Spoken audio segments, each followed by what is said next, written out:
We're live. PETA, you want to come? PETA, you want to come be live?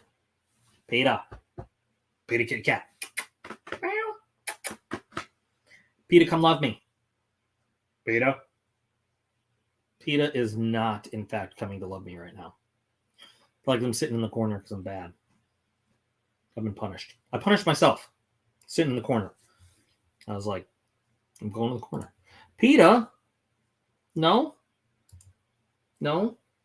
Well, he's in here. We might get a PETA kitty cat sighting. We might see him. Here he comes. Here he comes. Hopefully we'll get PETA kitty catting. But as always, I'm here a little bit early. I took the last couple of weeks off because I did. Guys, I'm exhausted. Yeah, because I'm just tired. Because I'm all medical crapped out and I'm tired. But a couple people did actually say, hey, here's some stuff I'd like you to answer on live stream, Q&A wise. What is up, Kevin? How's it going? So I said, you know what? There he is. There he is in the background. There's the PETA kitty cat. Hey, guys. Hey, Carrie. Hey, Roman. How you going? How you doing? So I said, listen, if you're going to hide behind me, you could sit right here and everybody could see you and love you. I said, if you guys are going to take the time to send me the questions, I'm going to make sure I take the time to do the live stream. We're going to talk about your questions. We're going to answer your questions because military Q&A seems to be the most popular kind of live stream I do.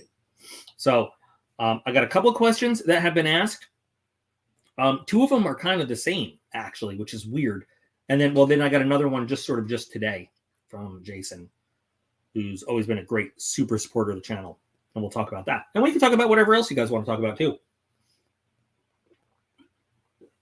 This is a holiday cranberry orange soda, craft soda. It's terrible, but I paid for it, so I'm drinking it. Hey, Kurt, what is up? Carrie, the house hunt is going slowly.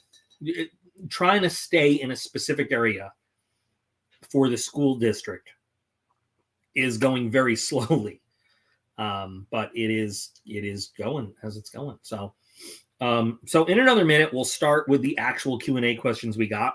And I have, they happen to be ones I'm well qualified to answer, which is cool. And then we'll just let this thing wander for the rest of the hour in the weird directions that it always does. Kevin, we have to figure out when you want to pick up your latest batch of stuff. Because I have a lot of stuff for you. But anyway, I'm sure we'll figure that out as we go. And then I'll tell you what boxes we have coming up and what we got and stuff like that. And then, of course, if anybody else wants to throw any more questions in, we'll do that too. And then maybe I'll get PETA. PETA, come on. Be a cool bro. No? All right. Well, it's 6:45. It is the official start time. Yay! Start. What branch of the military were you in? Jack, I spent 8 years in the United States Army, and then I spent 13 years in the Air Force. So that's what I was in specifically. Hey, Josh, welcome. I'm glad you are here. In the Army, I started my life as cavalry scout and then spent the majority of it as combat medic. And in the Air Force, my goal was to be a PJ, but, you get hurt very easily doing that. So then I ended up having a cool job doing tactical command and control. And I ended up doing tactical air control, controlling air support, and all that kind of stuff for the rest of my time in the Air Force. And then I was an instructor for the last 5 years, training the new breed. So, yeah, I had a good time. I've been seeing some nice places in Pennsylvania, but I'm looking at farms. Yeah, unfortunately, Kurt, I gotta look at places like with stuff in schools. So. All right. Anyway, so the first question we got it goes back to the whole thing with Russia and Ukraine. And it was, I should look up a picture of it. Hang on. Let me look up a picture so I can show you. P-72. Maybe. I'm sure I'll find a picture of it. Yeah. There we go. Hang on one sec. I'm going to share my screen. I'm going to show you guys this picture I found. If it will display it. Okay. So the question was, why do Russian tanks have that roof, that caged roof on them that we see these days? And that's a good question. And it's a multi-part question, which fits into the other one. So where's the share my screen? Some of the settings here have changed a little bit. Present. And now I have to share screen. Okay. Microsoft Edge tab. That's not it. Hang on. Give me 1 second.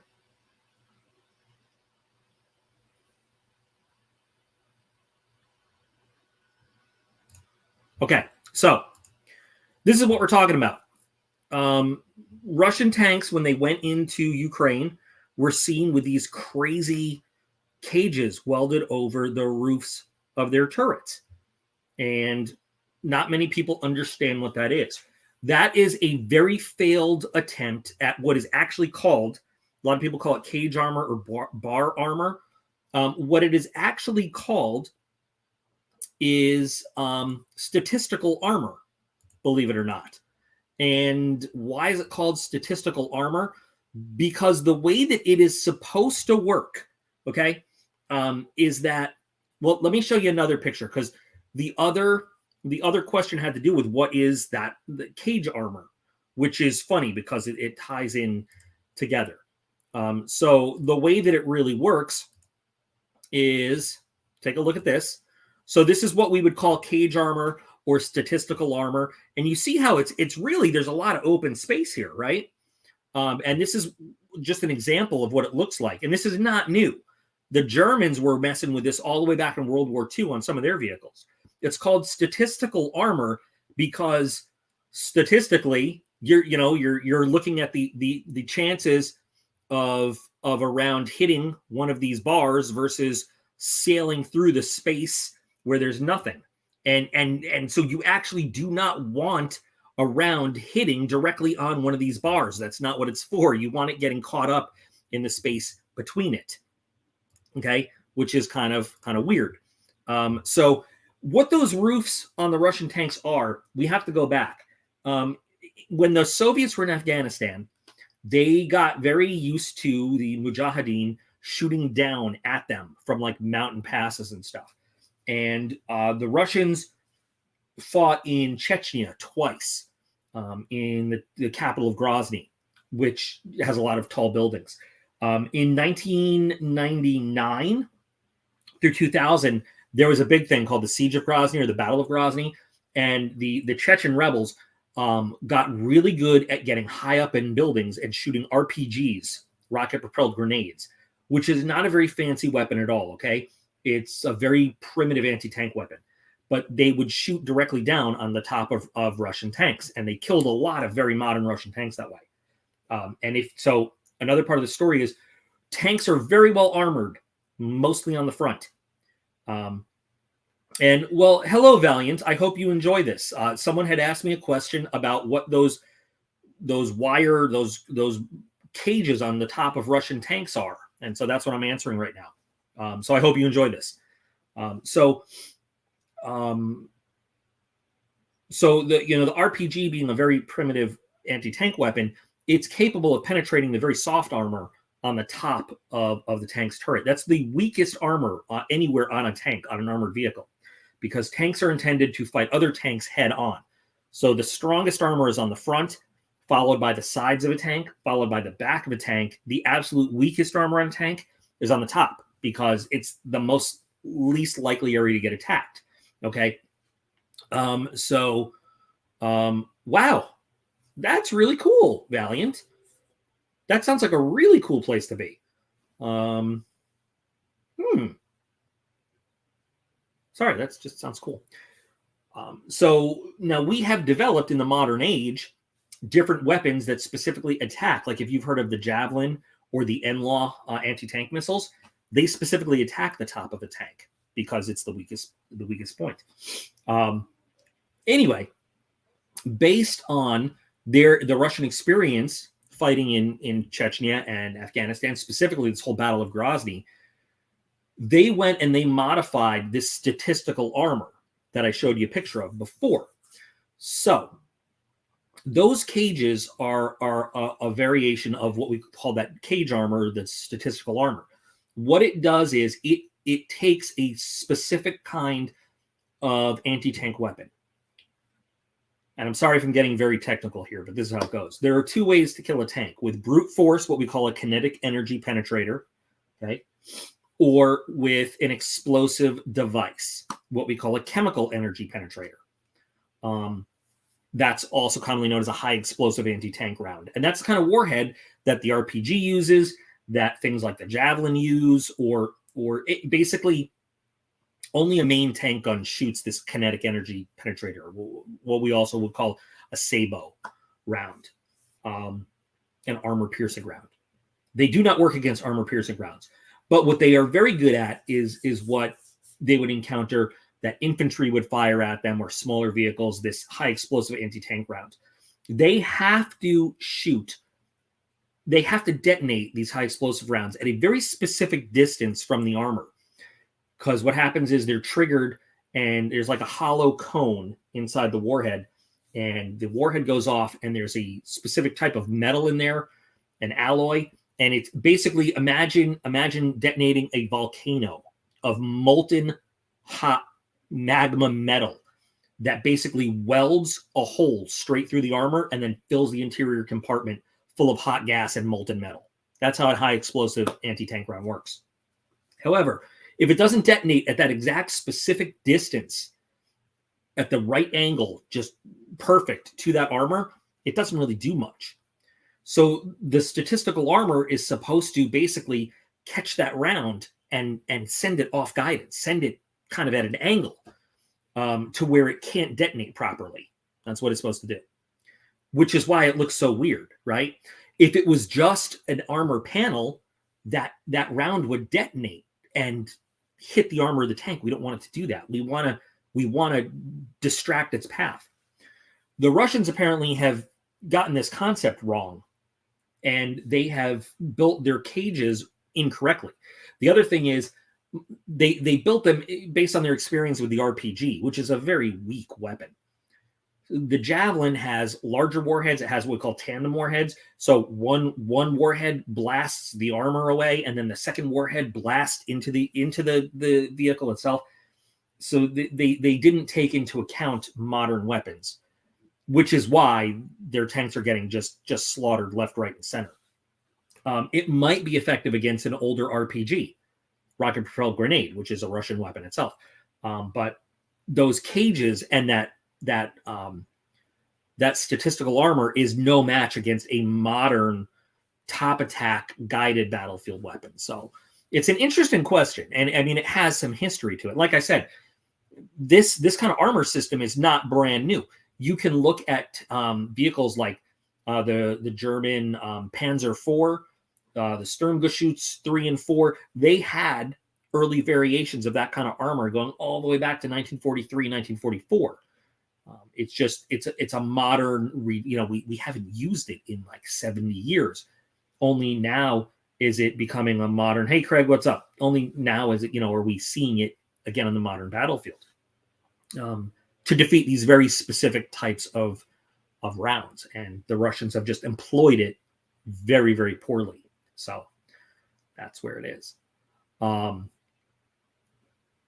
It is what it is. Now, like I said, the ultimate armor killing round, what we call the armor piercing fin stabilized discarding sabot round, which is basically, it is just it is basically, so take the main gun on the Leopard 2, the British Challenger, the American Abrams, 120 millimeter gun. It shoots a big heavy round. But the actual tank killing penetrator in that is a 40 millimeter depleted uranium or tungsten dart. So the physics behind it is you now have something with all the kinetic energy of this 120 millimeter heavy dense projectile, but it falls away. It's got like three things. After it's fired, it falls away, and all the kinetic energy is now condensed into that 40 millimeter dart. There's no explosive power in it. it just brute force punches its way with kinetics and physics through the armor. And of course, then the friction and all that causes all sorts of, heat related stuff. But so that's what we're talking about: kinetic energy penetrators, chemical energy penetrators. That armor, that statistical armor, does very little to stop the kinetic energy penetrators. It can be slightly effective because, again, if you throw them off their path, they lose a lot of that kinetic potential to penetrate armor, but it really doesn't do much to stop them. It's for those infantry weapons that use high explosive anti-tank warheads. So there's one question. The second question I was asked, which was from Jason, who's always been a long-term cool guy in this channel, supporter. If you are not familiar, the Air Force just unveiled the B-21 Raider, which is our new stealth bomber.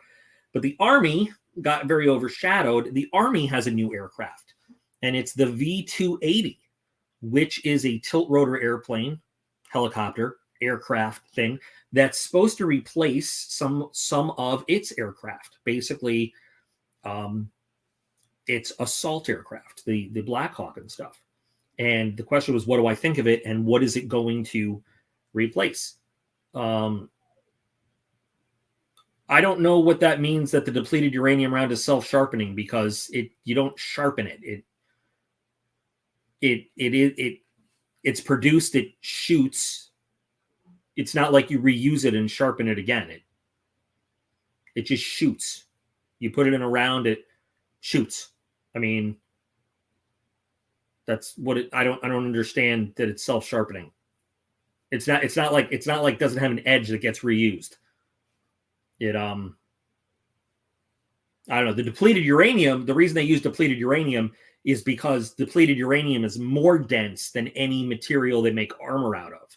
So it gives it the potential to punch through whatever it is. When we talk about penetrating armor, well, that's okay. So this is what we're talking about. It keeps its penetration ability because it's more dense than it's a more dense metal than what they make armor out of, and that's how it works. So it's just like if you were to throw, say, a piece of metal against glass, that metal is more dense than the glass. The glass is more brittle. If you were to throw, shoot a steel pellet out of a gun at aluminum, you could penetrate the aluminum. If you were to shoot the aluminum pellet out of a gun at steel, you're probably not going to penetrate the steel with the aluminum, because the steel is more dense than the aluminum. So depleted uranium is more dense than anything we make armor out of. When we measure armor and armor penetrating capability, we always talk about how many millimeters or inches of armor it can penetrate. But that is always talking about how many inches of, we always call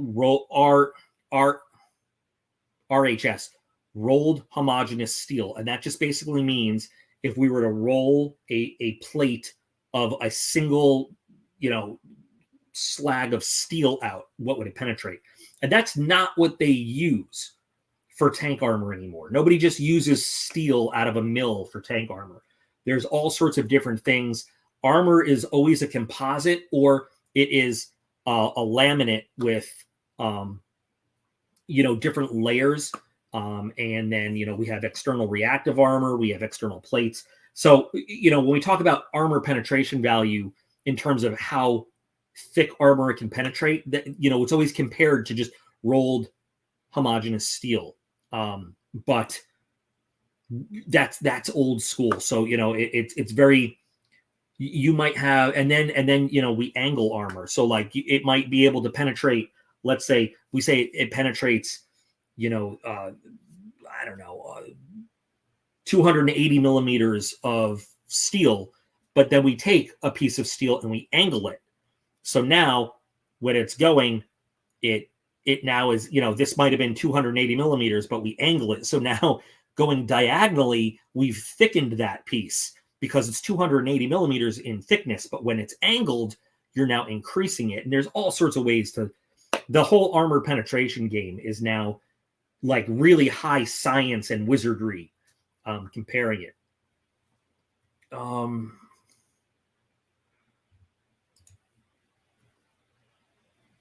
Well,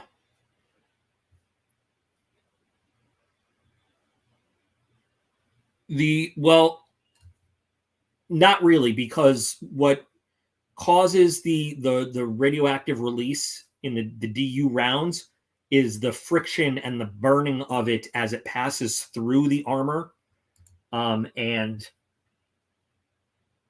the DU plating that's on an Abrams doesn't suffer the same heat and destruction as a DU penetrator does when it goes through something.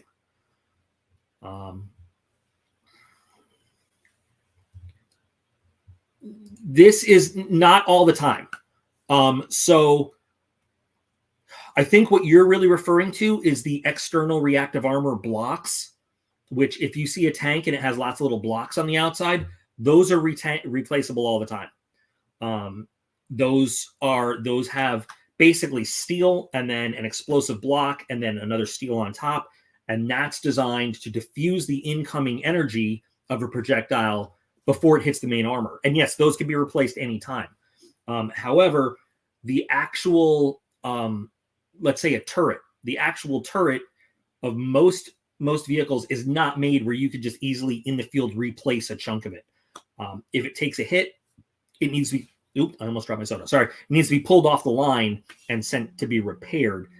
If it's a penetrating hit, if it's a glancing hit, it might be able to stay in the field. But if armor is actually penetrated, you now have a giant weak spot and that armor is compromised and that vehicle needs to be, I mean, unless it's in a situation where like they cannot do without it, it needs to be pulled in. Now, if armor is actually penetrated in a fight, by the way, that vehicle is probably dead, because any round that manages to penetrate armor and make it to the inside of the vehicle has probably wreaked havoc on the inside.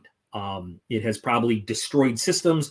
It has probably caused death and destruction to the crew. It has probably caused it'll have the power to puncture the armor, but it won't have the power to go all the way through.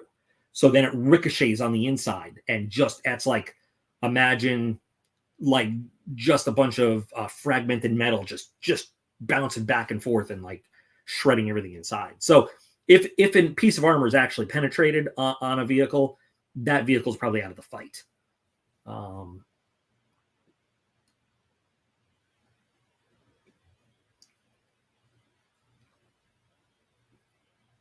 This is absolutely ridiculous. I don't know how that passed the Second Amendment stuff when other states' magazine bans are being challenged on Second Amendment. That is ridiculous. But that's what happens when you let certain people get in charge. I don't know. Effective change. That is just, I don't understand how that is not infringing. But that's the video camouflage. I need to know what you mean more about video camouflage. And they're mainly effective against heat rounds, but they can also, reactive armor blocks can also throw off the flight path of some, it all depends on the angle and the actual kinetic energy of kinetic energy penetrators. It can help. Some of them might not even go off. Some of them can. I mean, it all depends on the round, really, and how sensitive they are. I don't know. We'll see. I can tell you guys right now. Oh, Kurt, you asked about the Knife Nerd Club. It's a new subscription. It's by Blue Creek Knives. That's what it is. Sorry, I didn't mean to skip your comment there. I can tell you that since people have been talking about, new bans on this and that, we have been swamped with transfers and because at the shop we're not a gun store. We don't sell, but people order and we do the transfers when they order on the internet. I kept trying to leave work today and I couldn't because we kept getting transfers, people coming in to pick up their transfers. And it's crazy that the gun banning machine is the best gun salesman in the world, because every time they start talking about it, sales go through the roof. It's crazy. So anyway, second question, the V-280. So the Army has selected a new aircraft. I'm going to show you a picture of it, the V-280. And like I said, it got very overshadowed by the B-21. So this is a picture of the V-280, the V-280 Valor. It does look, I mean, if you look at it, it has some common appearances of a helicopter. It also has the tilt rotor system that we've seen in the V-22 Osprey. See, these are angled up right now. They will rotate down for forward flight, like big propellers on a conventional airplane. But the cabin here has a very conventional helicopter appearance.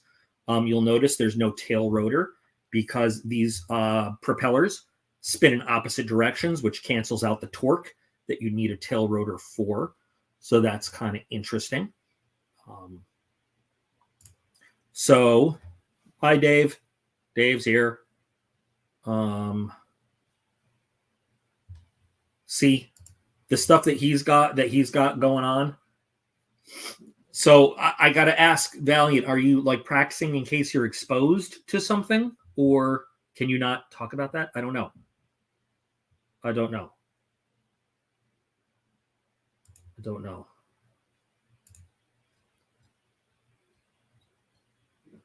Yep. I heard that you've lost all handguns completely. Yeah. Yeah.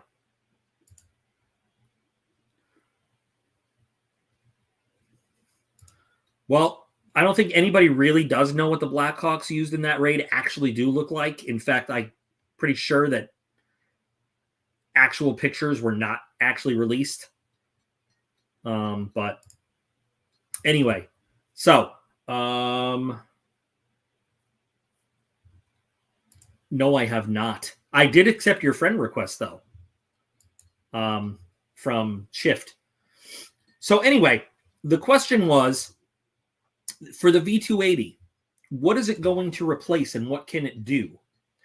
And so I actually, based on my aero knowledge, I can answer that. But I phoned a friend to make sure I wasn't bullshitting this. So the thing is, those propellers function as rotors when they point up, but they also rotate down. To Jason, I'm talking about the V-280 right now. Jason is the one who asked about the V-280. So the interesting thing is, a tilt rotor aircraft is very, very complicated. And once upon a time, when I was stationed in Mountain Home, Idaho, when the Marines were getting their Ospreys online, they came to the base to do an exercise with us, and they offered us a ride in it and everything.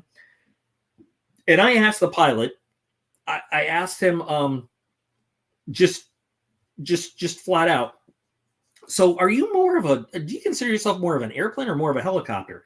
And he looked at me flat out with wide eyes and goes, oh, no, we were a terrible helicopter. This is not a helicopter at all. This is an airplane that can do some helicopter things. And I was like, okay, cool. Good info. Thanks. It is a very complicated system. And if you have not followed the growing pains of the Osprey, it's been in for a while now. And even just recently, they had to ground the fleet again because it takes a lot to make those things go. So if you notice, those are big propeller blades. So one of the advantages you have on a tilt rotor system is it can take off and land like a helicopter, okay?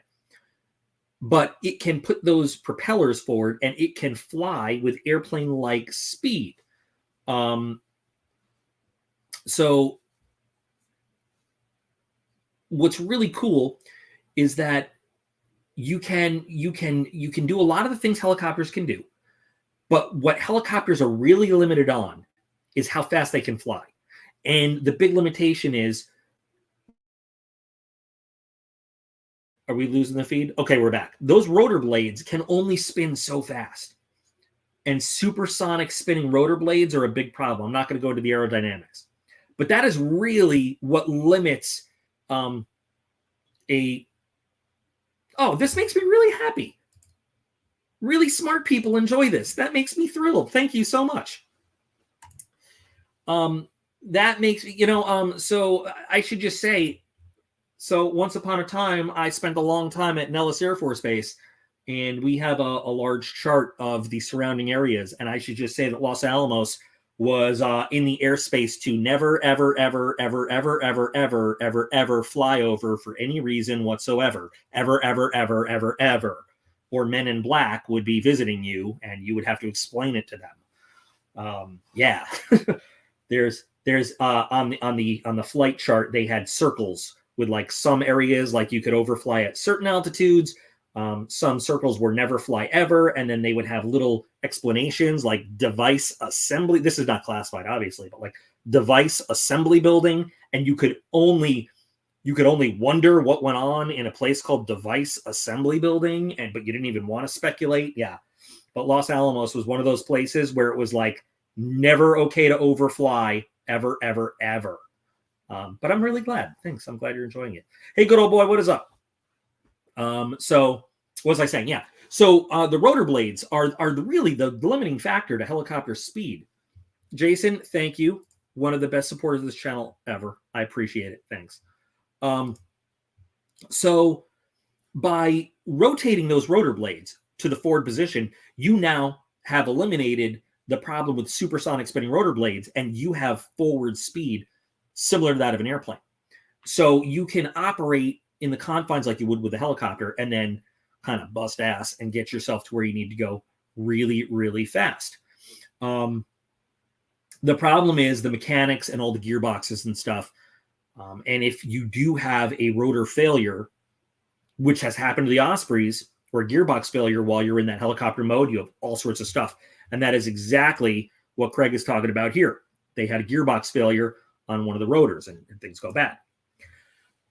One of the other unfortunate problems is one of the things we like to do with helicopters is put missiles and rockets and guns on them because they're great support platforms for our troops, like the Apache, like the Cobra. When you have those big propellers, they are really big, and they stretch all the way they almost touch the fuselage of the aircraft. So the problem is, on something like the V-280, you can never really use it for an attack platform because there's just nowhere to shoot. You can't shoot. There are those, where we would normally mount those things.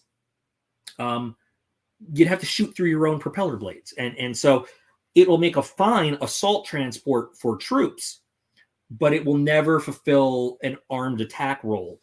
And like the Black Hawk helicopter, which we use now, which the V-280 will definitely replace. There are models of the Black Hawk. It has something called the External Stores Support System, which look like wings with little outriggers on them, where you can hang missiles and gun pods and stuff from the Black Hawk. So we can actually support the troops, and it can fly in a sort of armed attack role. But something like the V-280 won't be able to do that because there's just nowhere to hang those weapons. In fact, door gunners will have problems with shooting out of, and they have problems with this on the Osprey too. They have a gun on the back ramp, but in terms of door guns in the side, you have these big propellers, so you have no shoot zones because you could shoot right through those propellers, and you have like these large wings right over the head and engine pods, and whereas with a helicopter, the only thing you have is that rotor way up here, but you have all this clear zone in front of you to provide fire for. The top speed and range of the Osprey, it depends on which version, because there's the Marine version, the Air Force version, and they're both different. The range is they are both air refuelable. So, until they fall out of the sky, until they run out of engine oil is what it is, because that's really, but the top speed on each one is a shade under 300 knots. And the top speed of the V-280 is about 280 knots as well. Why not mount under the aircraft? Because, good old boy, I will show you why not. I will show you exactly why not. Hang on. Take a look at how much space you have under the aircraft from where the wheels hit the ground to the bottom of the aircraft. There's just no room. There's no space. There's just nowhere good on this thing to hang weapons off of it. It's just not what it's built for. That's why. So it just doesn't do it. An aircraft has got to be, you've got to design it from the beginning to have the space to do that. Especially on a rotary wing Air Force. Can they put a forward nose gun on it? Good idea. However,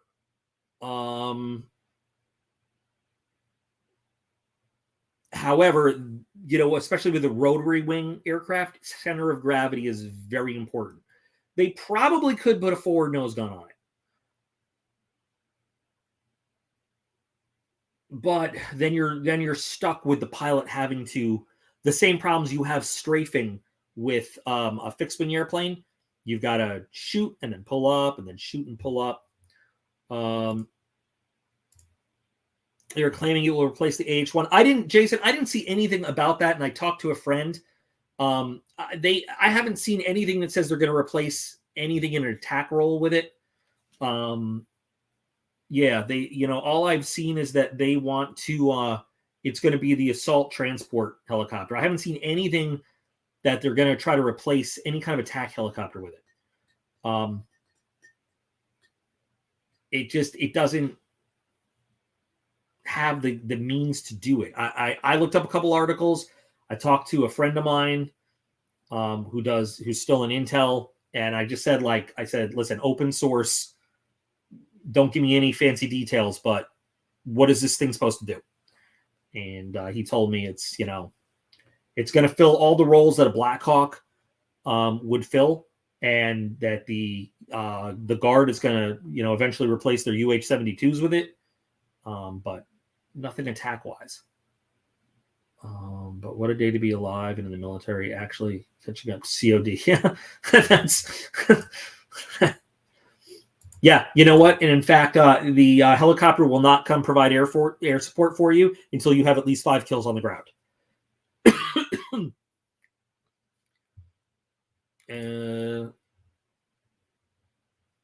The F-35 will never take over CAP. The F-35 is not supposed to take over CAP. The F-117 is not active in any kind of combat role. The F-117 is still serving in a lot of different roles for testing and evaluation of different LO capabilities and a lot of different sensor pods.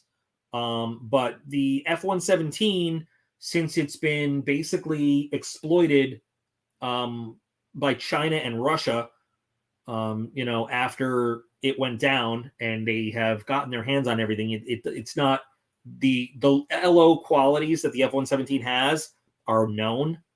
It's not in any kind of squadron service anymore. It's all in basically test and evaluation. And the F-22 can carry more air-to-ground weapons than the F-117 could in its actual operation days now. Nobody ever wants the F-35 to take over. The F-35 was never intended to do air-to-air wise what the F-22 can do. The F-35 doesn't have the capability to carry as many missiles. I guess if you put them externally, it could. But the F-35 does not have the radar capability and the air. I need to think before I say this.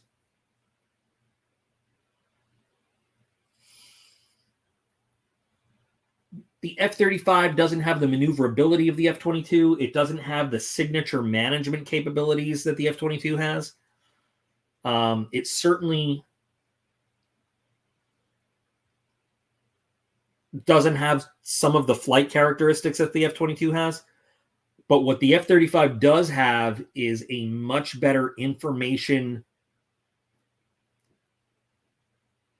What's the word I'm looking for? Information management architecture than the F-22 does.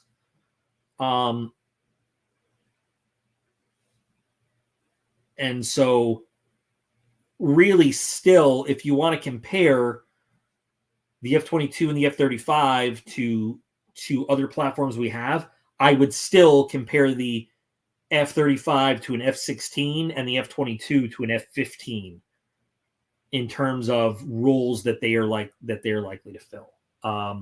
Except that the F-22 can do some very capable air-to-ground work. The only problem is it has to give up air-to-air weaponry. It has to give up air-to-air weaponry in exchange for air-to-ground weapons, which is, yeah. But the F-22 is very capable of employing precision-guided munitions at a standoff distance because of the altitude that it can fly, which is higher than the F-35 can fly, by the way. I don't know if they're going to retire the. See, I'm out of the loop on that right now about retiring the F-22. However, we don't have anything that the F-22 can. The F-22 can do certain things. Again, I got to be careful with what I say on stuff like this right now. The F-22 can do certain things that no other platform can do. How can I say this? The F-22 can bring a knife to a gunfight and win, if that makes sense. That's what the F-22 is designed to do. It can get in and stab the dude holding a machine gun and get out before the dude with the machine gun knows he's been stabbed. The F-35 does not have the same capability the F-22 does in an air-to-air fight.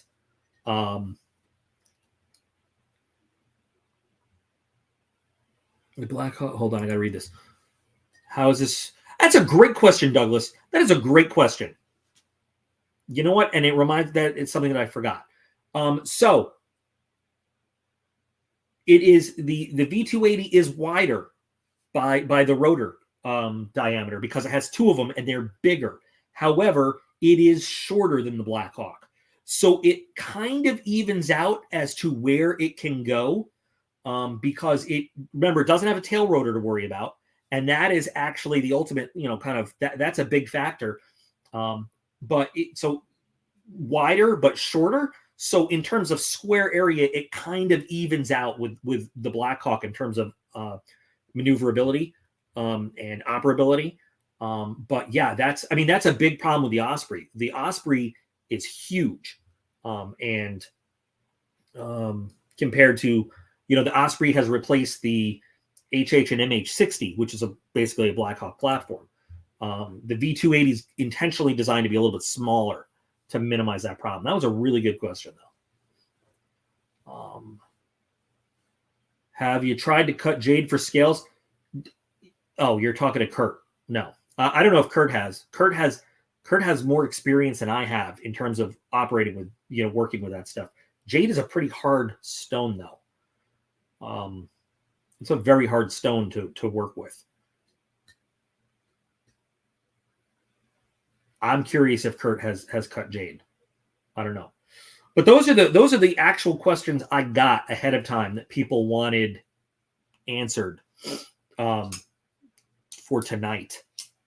So we've got a little bit more time. If anybody else wants to ask, if there's a question you want, or we can just discuss. I'll tell you guys, channel-wise, I just got the Going Gear box in today. Unfortunately, it was a little delayed because they shipped it to the old address, so it had to get forwarded here, but it did get forwarded here. It arrived today. I got Barrel and Blade for December. So I'm guessing, I don't know if that's the December Going Gear box or the November. We'll find out when I open it. I just got Barrel and Blade, the level 2 box right now, too. So we got that. Jason has been fighting with survival boxes. He has been putting up a champ's fight to make sure we can unbox that. I just did unbox it. I don't know how happy you're going to be with it, Jason, but I'll be editing that. Carrie, when were you in Destin? I was there for like 5 years, right? I used to watch them flying. Well, so I was at Tyndall, which is in Panama City. And then I used to have to take trips out to Hurlburt all the time because I used to work with the 14th and the 15th, the Weapons Squadron and the Special Operations Squadron out at Hurlburt with the MC-130s. But we used to mess with the Osprey guys out there too. So yeah, those guys would fly up and down the coast all the time. And Eglin is over this. Oh, okay, so yeah, I was long gone. So Eglin is, so if you're looking on a map, there's Tyndall, and then you head out, and there's Eglin, and then Hurlburt's right next to it, and then there's Duke Field, which is Secret Squirrel. You don't get on Duke Field, unless you have official business, and you're basically assigned there or invited there. But that's, yeah. Peter, thank you, Peter. I appreciate it. It's okay. I haven't been doing live stream. The last 2 weeks I haven't done live streams, so I'm glad to see you. Thanks for stopping by. Douglas, thanks for stopping by. I hope dinner's awesome. I'll let you know when the Tigress gets here, and we will beat the shit out of it. Good old boy, you know what? You just do what you can do. You know what? You're an awesome dude. I appreciate it. With Jason's permission, there's the knife of the month in the survival box, and it's another one of those. Could be Pakistani, Damascus. I don't know. I want to do a real punishing hard use test on it. If Jason's okay with us doing it, I don't know. We'll see. I want to beat the crap out of that knife because it's one of those things where, like, they say it's handmade Damascus, and something tells me it's not. I can't imagine an actual experienced smith slaving over a forge to have made that knife, but I want to find out. I want to try, and we'll see. We'll see. But some nice doctor review. Had some stone. Yeah, Kurt, I still have that box. Yep. Oh, Jason says, yep. All right. We're gonna punish that knife. Yes. We're gonna torture it. It's Ethan's birthday tomorrow. He's turning 8. So I need to find a way to make an Among Us cake tonight. That should be fun. Yeah, well, Todd, it came okay sharpened. I mean, I said in the video, you guys will see the video, I said the bevel actually looks like it could have been hand done on a. No, it's a full size, it's a full size fixed blade knife. But that doesn't mean it's not run on a production line with like cheap production quality Damascus, is what I'm saying. I don't know.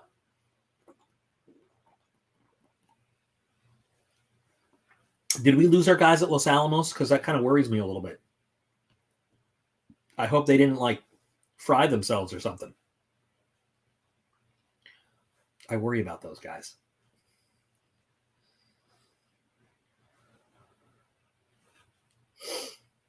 No, Kurt, I understand that. If you just want to check out what they got going, I get that. That's cool. That's cool.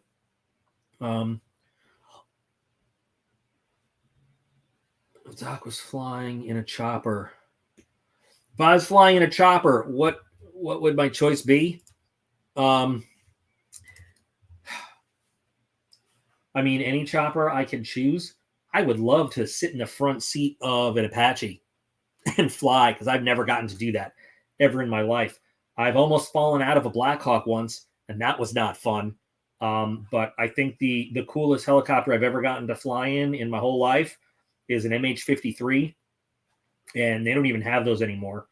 But that's just a big, just a big beast. You know, it was with Air Force Special Operations Command once upon a time, and for long range penetrating deep kind of. I said penetrating, kind of. I've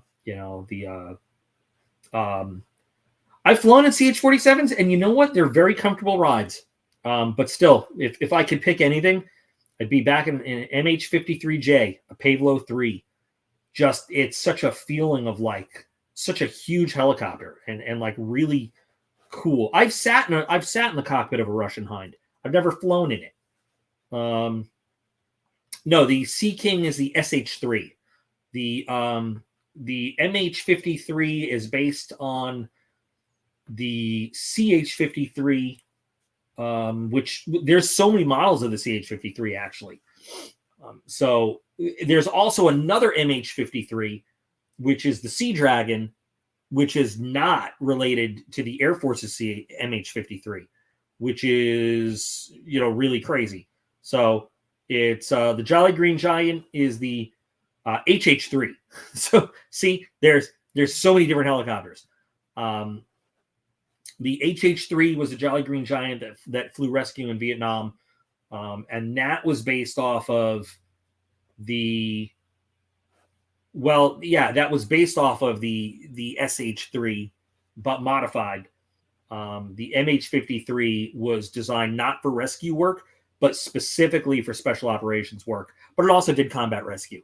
In fact, there was an MH-53 standing by that could have had that idiot, what's his name, back in the 90s. Oh, he got shot down over Bosnia, and they made him out to be some kind of hero. But he did everything wrong. Clinton needed a hero, so they made him into a hero. But he was a moron, and he was an asshole, and he did everything absolutely wrong to screw up his own rescue, to the point where they needed to send in a full company of Marines to go extract him. And I just cannot remember his name right now. God, what an idiot.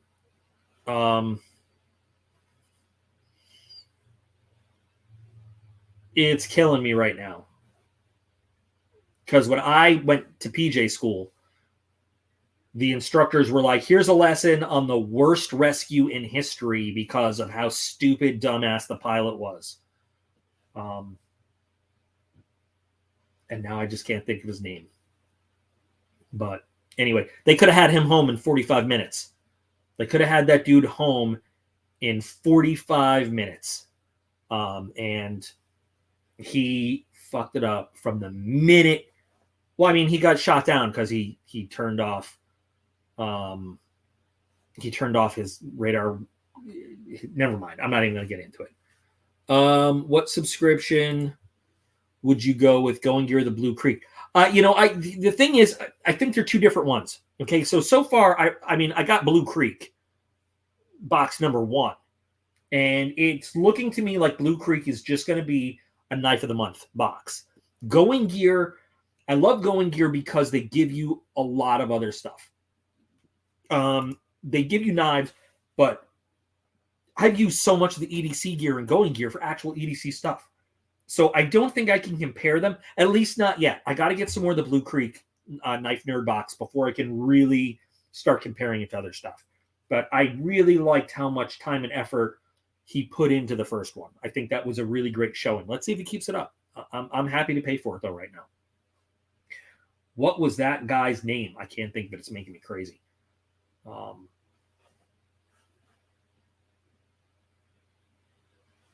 Well, okay, so the Blue Creek Knife Nerd is $39. It's $39.99 a month if you pay monthly. You could pay 3, 6, or 12 months in advance, and you get a bigger discount as you go.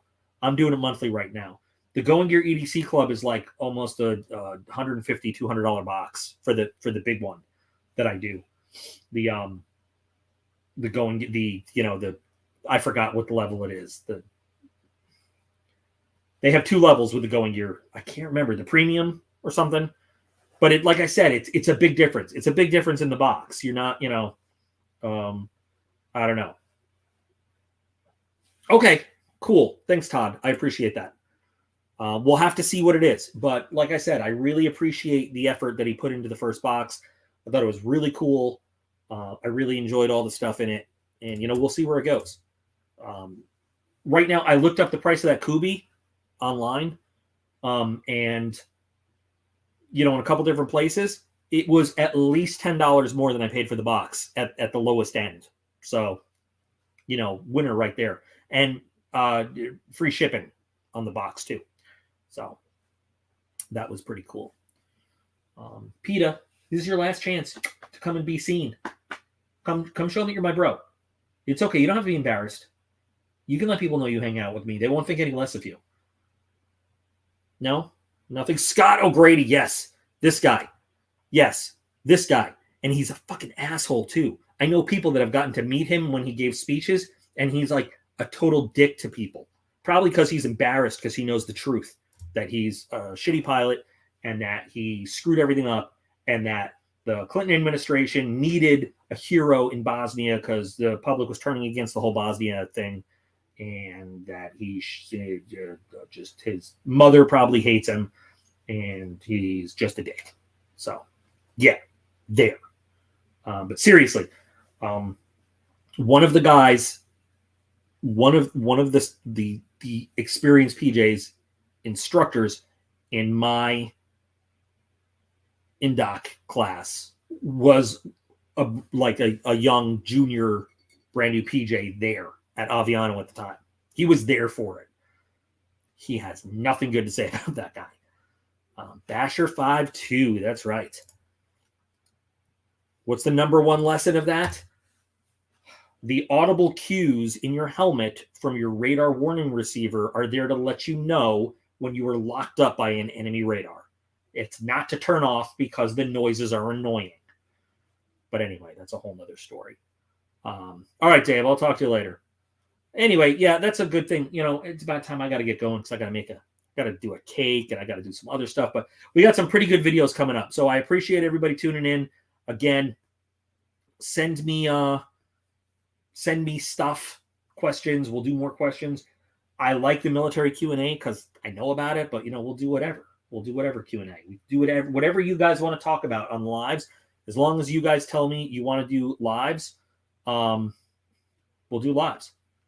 And we'll do it. So thanks, guys, for joining me this week. If you guys want to do another live next week, you know, you got stuff to talk on. We'll do it.